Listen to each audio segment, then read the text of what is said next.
तो मैंने पिछले वीडियो में मौर्य काल का पार्ट 1 किया था। अब इस वीडियो में मैंने मौर्य काल का पार्ट 2 किया है। जो मौर्य काल का पार्ट 1 नहीं देखे हैं वो डिस्क्रिप्शन में लिंक दिया हुआ है और वहाँ पर जाके आप वीडियो देख सकते हैं। तो चलिए स्टार्ट करते हैं। आज का हम लोग का पहला प्रश्न क्वेश्चन है, तीर्थ यात्रियों का मिलान सूची कर दिया हुआ है ना, सूची 1 और सूची 2। इसमें हम लोग को मिलान करना है। इसमें से जो आपका ऑप्शन है ऑप्शन डी सही हो जाएगा। इसमें से आपका मेगा सीरीज जो है वो मेगा सीरीज किस वंश से संबंधित है? तो मेगा सीरीज जो है मौर्य वंश से संबंधित है, हम लोग पिछले क्लास में देखे थे। और मेगा सीरीज की जो पुस्तक है वो है इंडिका। और फहियान जो है वो फहियान संबंधित है गुप्त वंश से, वो गुप्त वंश से संबंधित है फहियान। और ह्वेनसांग संबंधित है पुष्यभूति वंश से और वह हर्षवर्धन के काल में आया था। नेक्स्ट क्वेश्चन देखते हैं। यहाँ पे देखिए दिया हुआ है अन्य महत्वपूर्ण तथ्य में ह्वेनसांग के अन्य नाम है वानच्वांग या श्वानचांग या यात्रियों के राजकुमार। मेगा सीरीज के अनुसार बिक्री कर ना देने वाले को मृत्यु दंड दिया जाता था मौर्य काल में। नेक्स्ट क्वेश्चन, बराबर समूह के किस गुफा पर अशोक का अभिलेख उत्कीर्ण नहीं है? तो इसमें से आपका ऑप्शन सी हो जाएगा, लोमस ऋषि गुफा। लोमस ऋषि जो गुफा है उसमें अशोक का अभिलेख उत्कीर्ण नहीं है। नेक्स्ट क्वेश्चन देखते हैं। नेक्स्ट क्वेश्चन में आप लोग का है, किस अभिलेख में अशोक बुद्ध धर्म और संघ के प्रति विश्वास प्रकट करता है? तो इसमें से आपका ऑप्शन डी सही हो जाएगा, भब्रू लघु शिलालेख है ना। भब्रू या बेरात अभिलेख में अशोक का नाम प्रियदर्शी मिलता है। नेक्स्ट क्वेश्चन, बुद्ध धर्म एवं संघ के प्रति अशोक की प्रगाढ़ आस्था का उल्लेख निम्नलिखित में से किस अभिलेख में है? तो ऑप्शन सी सही हो जाएगा, भब्रू लघु शिलालेख। नेक्स्ट क्वेश्चन, अशोक के किस अभिलेख से बौद्ध धर्म के नियमों की जानकारी मिलती है? तो उपयुक्त सभी भब्रू में मिलता है, 13वां शिलालेख में मिलता है, 7वां शिलाभिलेख में मिलता है। मतलब इन सभी में जो है अभिलेख में अशोक के बौद्ध धर्म के नियमों की जानकारी मिलती है।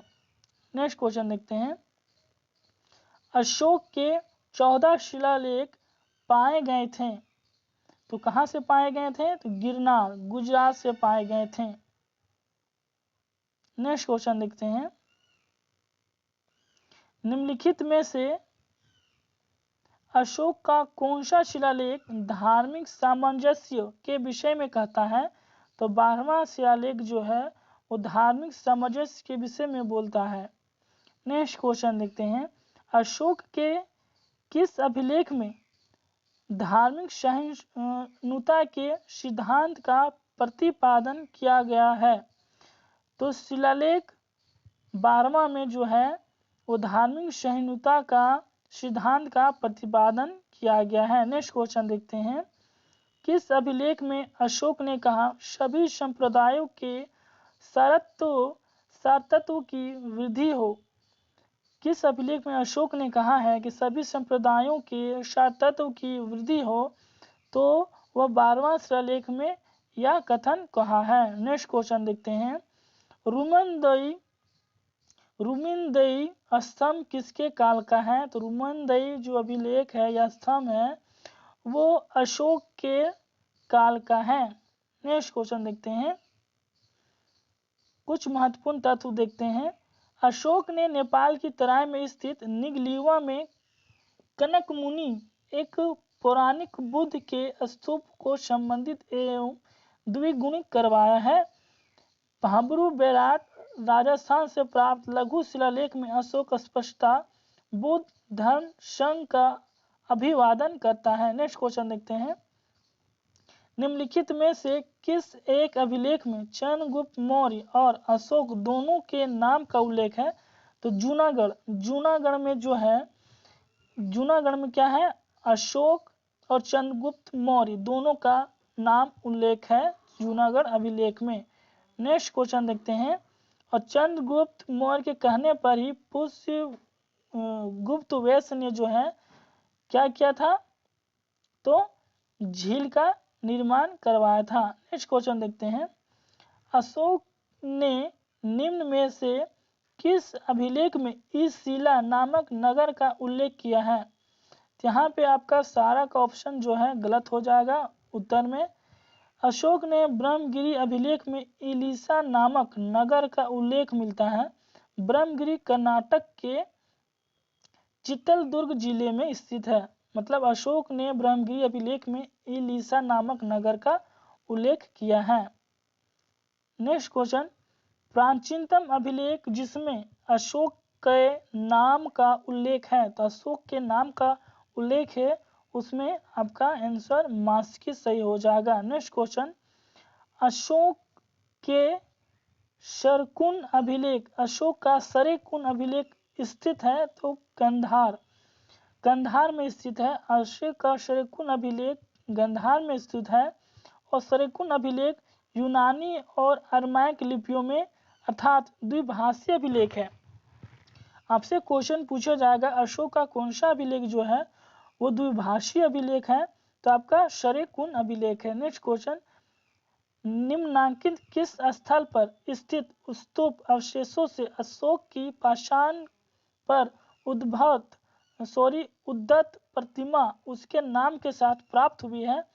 तो कनगनहल्ली जो है उसमें अशोक की पाषाण पर उद्दत प्रतिमा उसके नाम के साथ प्राप्त हुई है। नेक्स्ट क्वेश्चन देखते हैं। मौर्य प्रशासन में लक्षणाध्यक्ष होता था, तो लक्षणाध्यक्ष जो होता था वो टकसाल का अध्यक्ष होता था। पिछले वीडियो में भी हम लोग इसके बारे में बात किया था। तो लक्षणाध्यक्ष संबंधित है, टकसाल का अध्यक्ष है वो। नेक्स्ट क्वेश्चन देखते हैं। यहाँ देखिए इंपॉर्टेंट, विविध अध्यक्ष चारों गांवों का जो अध्यक्ष होता है, वो चारों गांवों का जो अध्यक्ष होता है उसे विविध अध्यक्ष कहा जाता है। द्वारिक राजमहलों की देखरेख करने वाला प्रथम अधिकारी द्वारिक होता है। Next question. रूप दर्शक शब्दावली निम्नलिखित में किससे संबंधित है? तो रूप दर्शक जो है यह शब्दावली किससे संबंधित है? तो मुद्रा इंस्पेक्टर को रूप दर्शक कहा जाता था। नेक्स्ट क्वेश्चन देखते हैं। यहाँ पे महत्वपूर्ण बिंदुओं को देखते हैं। मौर्य शासन व्यवस्था में रूप दर्शक नामक अधिकारी सिक्कों की गुणवत्ता आदि का परीक्षक था, जबकि टकसाल का अध्यक्ष लक्षणाध्यक्ष था। इस काल में निष्क सोना पन या कासापन, चांदी, मासक एवं काकनी, तांबा इत्यादि सिक्के का प्रचलन था। वन एवं उसकी संपदा का प्रमुख कुपियाध्यक्ष, खान विभाग का प्रमुख अकराध्यक्ष, बाट माप तोल का प्रमुख पौतवा अध्यक्ष कहलाता था। नेक्स्ट क्वेश्चन देखते हैं। कश्मीर में श्रीनगर नामक नगर की स्थापना किसने की? तो अशोक ने करवाया था श्रीनगर नामक नगर की स्थापना। नेक्स्ट देखते हैं। कल्हण की राजतरंगी के अनुसार अशोक शिव का उपासक था। उसने कश्मीर में श्रीनगर तथा नेपाल में देवपाटन नामक दो नगरों की स्थापना करवाई थी। तो अशोक ने दो नगरों की स्थापना करवाई थी, पहला कश्मीर में श्रीनगर तथा नेपाल में देवपाटन। नेक्स्ट क्वेश्चन देखते हैं। कश्मीर में श्रीनगर किसने बसाया था? तो अशोक ने बसाया था। नेक्स्ट देखते हैं। मौर्य साम्राज्य के पतन का एक संभावित कारण था, तो कारण क्या था? विशाल सैन्य वाहिनी के रख रखाव में होने वाले खर्च, अधिकारियों को प्राप्त वेतन एवं जमीन बंदोबस्त में होने वाले अर्थव्यय की वजह से मौर्य साम्राज्य की अर्थव्यवस्था डगमगा गई थी। तो ऑप्शन सी इसका राइट आंसर हो जाएगा। नेक्स्ट देखते हैं मिलान करने के लिए।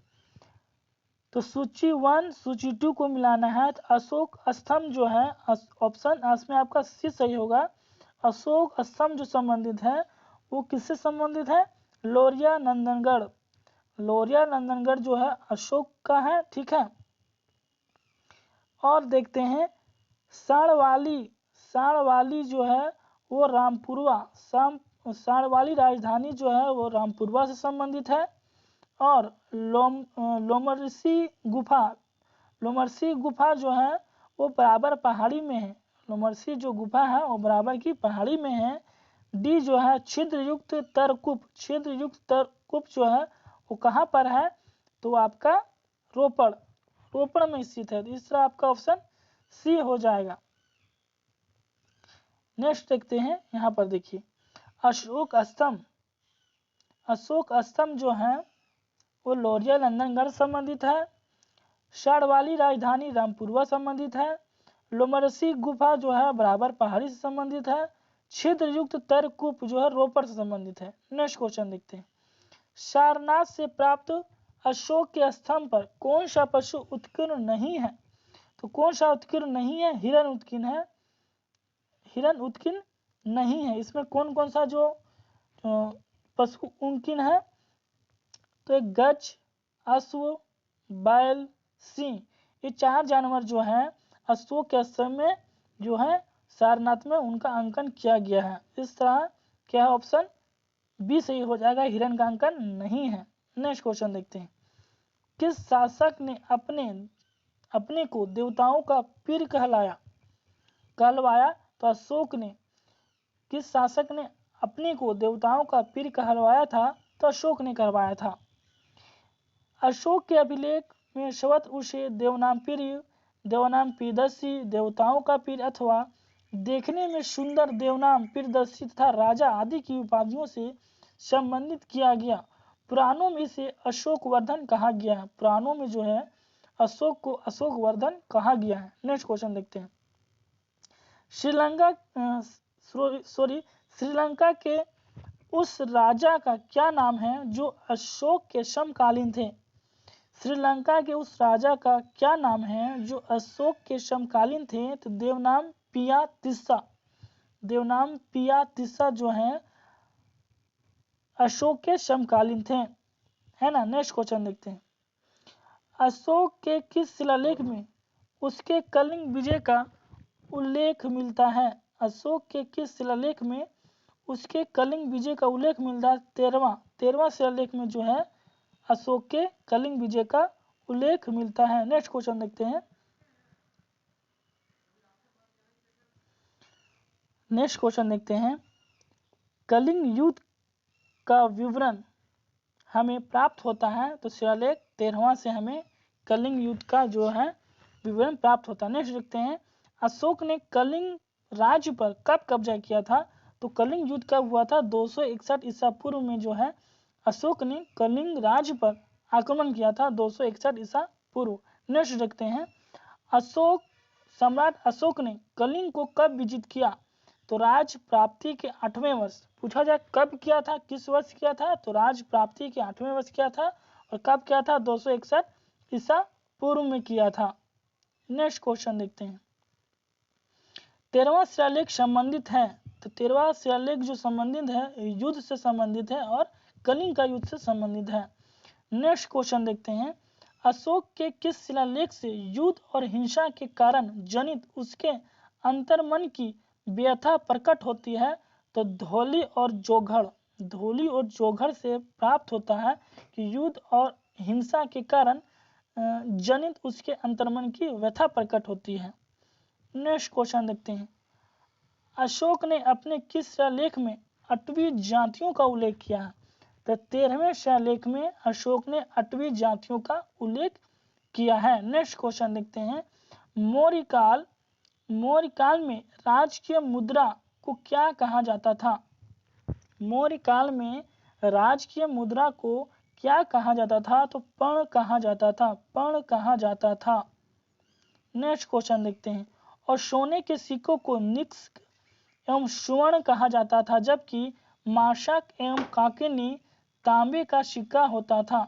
माशक चांदी के पर्ण का 1/16वां भाग होता था। नेक्स्ट क्वेश्चन देखते हैं, निम्नलिखित में से निम्नलिखित में से किस मौर्य शासक ने आजीवक संप्रदाय को संरक्षण दिया? तो बिंदुसार ने आजीवक संप्रदाय को संरक्षण दिया। मौर्य शासक बिंदुसार अथवा अमित्रघात आजीवक संप्रदाय का पोषक था। दिव्यवदान नामक ग्रंथ से यह ज्ञात होता है कि उसके दरबार में आजीवक संप्रदाय का ज्योतिष निवास करता था। नेक्स्ट क्वेश्चन देखते हैं, निम्न में से कौन मौर्य शासक आजीवक मत का समर्थक था? तो दशरथ।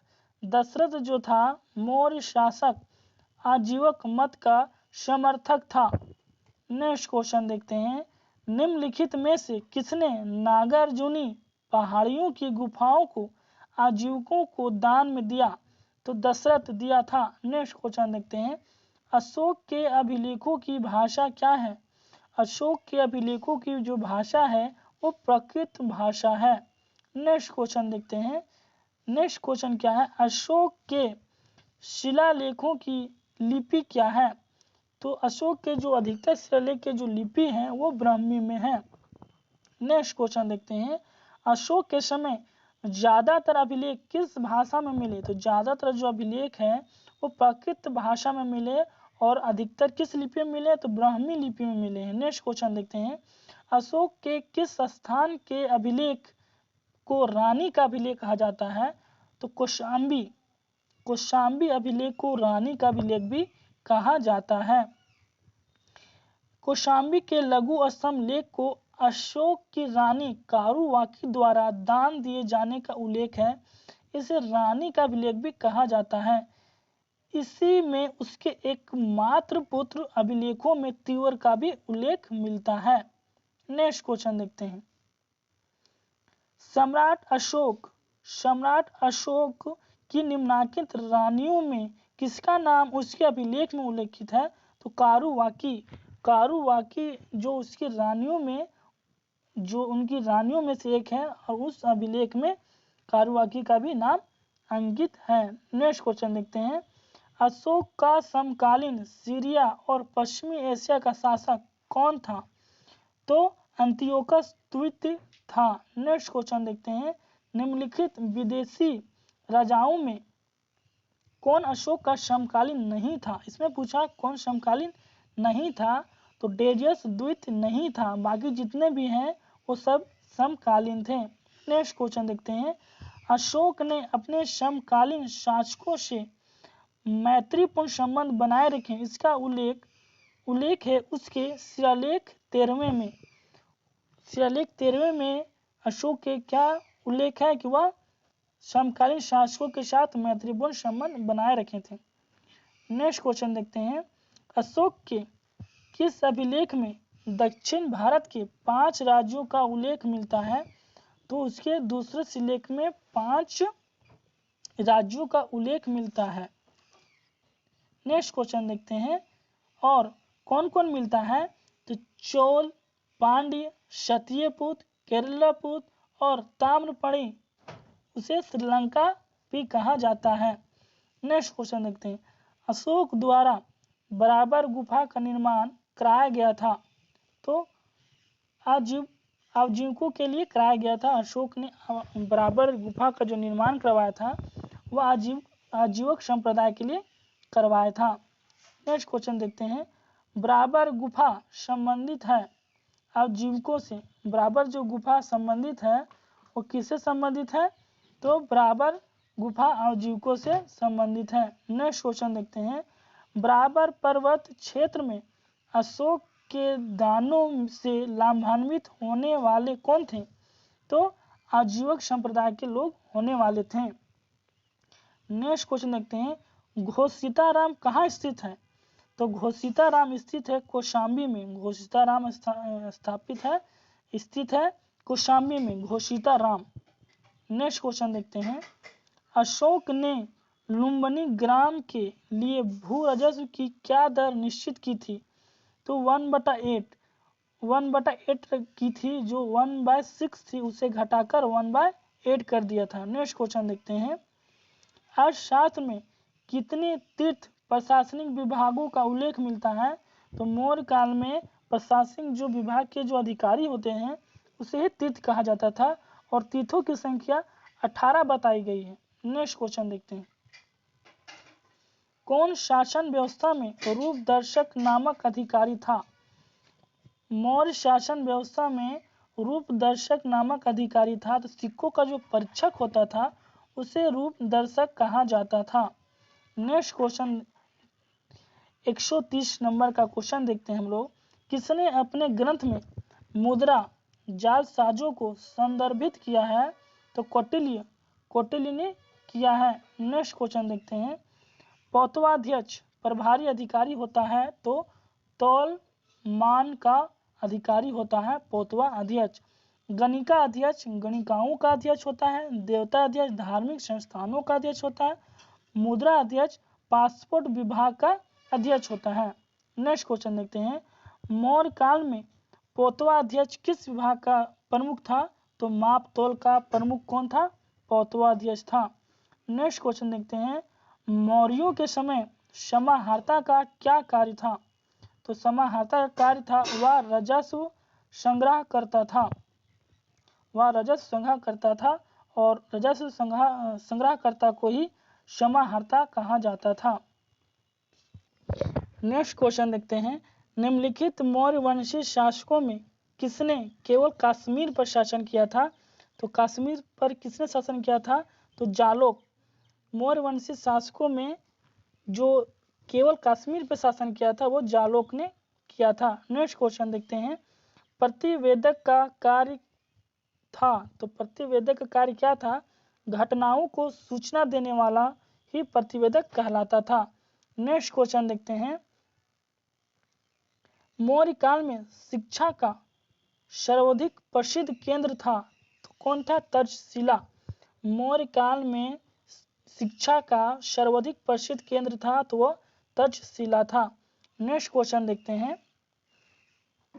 और महत्वपूर्ण तथ्यों में देखते हैं, नालंदा विश्वविद्यालय बिहार में स्थित है और बख्तियार खिलजी द्वारा 1193 ईस्वी में इसे नष्ट कर दिया गया और इसकी जो स्थापना करने का जो श्रेय जाता है वो कुमारगुप्त प्रथम ने इसकी स्थापना करवाई थी।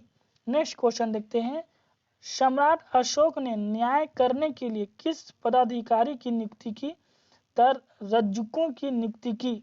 रज्जुकों की उसने नियुक्ति की थी। नेक्स्ट क्वेश्चन देखते हैं, निम्नलिखित में से कौन से कार्य अशोक द्वारा नियुक्त राजुक निष्पादित करते थे? तो राजस्व कार्य का जो कार्य जो है वो राजुक निष्पादित करते थे। नेक्स्ट क्वेश्चन देखते हैं, जनपद स्तर पर मौर्य अधिकारियों का सही आरोही क्रम क्या था? सही आरोही क्रम था तो पहला प्रादेशिक, उसके बाद राजुक, उसके बाद युक्त। नेक्स्ट देखते हैं, नेक्स्ट क्वेश्चन है, मौर्य काल में भवनों का निर्माण लकड़ी से भी होता था। इसका पुरातात्विक प्रमाण मिलता है कुम्भहार से इसका प्रमाण मिलता है। नेक्स्ट क्वेश्चन देखते हैं, निम्नलिखित स्थानों में से कहाँ वृषभ शीर्ष वाला अशोक स्तंभ स्थित है? तो रामपुरवा में वृषभ शीर्ष वाला अशोक स्तंभ स्थित है। नेक्स्ट क्वेश्चन, सांची का स्तूप किसने बनवाया? तो सांची का स्तूप अशोक ने बनवाया था। और सांची का स्तूप कहाँ स्थित है? तो मध्य प्रदेश के रायसेन जिले में स्थित है और इसका निर्माण अशोक ने करवाया था। इस स्तूप का आरंभिक काल 3री शताब्दी ईसा पूर्व था। नेक्स्ट क्वेश्चन है, सांची के स्तूप के निर्माता कौन थे? तो कौन थे? अशोक थे। नेक्स्ट क्वेश्चन देखते हैं, जेतवन बिहार कहाँ स्थित था? जेतवन बिहार कहाँ स्थित था? तो जेतवन बिहार स्थित है श्रावस्ती में। बुद्ध के सबसे अधिक शिष्य कौशल राज में ही थे तथा यहाँ के राजधानी श्रावस्ती में ही उन्होंने सर्वाधिक उपदेश दिए थे। जेतवन बिहार श्रावस्ती में स्थित था। नेक्स्ट क्वेश्चन देखते हैं, मौर्य वंश के ठीक बाद किस वंश ने शासन किया? तो मौर्य वंश के ठीक बाद शुंग वंश ने शासन किया और इसके संस्थापक कौन थे? पुष्यमित्र शुंग थे और पुष्यमित्र शुंग ने 185 ईस्वी पूर्व में इस वंश की स्थापना की। नेक्स्ट क्वेश्चन देखते हैं, अंतिम मौर्य शासक कौन था? तो अंतिम मौर्य शासक जो है वृद्धदत्त था। अंतिम मौर्य शासक कौन था? तो वृद्धदत्त था। नेक्स्ट क्वेश्चन देखते हैं। ज्येष्ठिन शब्द का प्रयोग किया गया है श्रेणी के अध्यक्ष के लिए। तो श्रेणी के अध्यक्ष को ही ज्येष्ठिन कहा जाता है। श्रेणियों के संगठन के सर्वोच्च को श्रेष्ठिन, शेट्टी, ज्येष्ठक अथवा प्रमुख कहा जाता है। यह वीडियो यहीं पर समाप्त होता है और इस तरह हमारा का मौर्य काल कंप्लीट होता है। वीडियो अच्छा लगे तो लाइक जरूर करें, सब्सक्राइब करें। Thank you.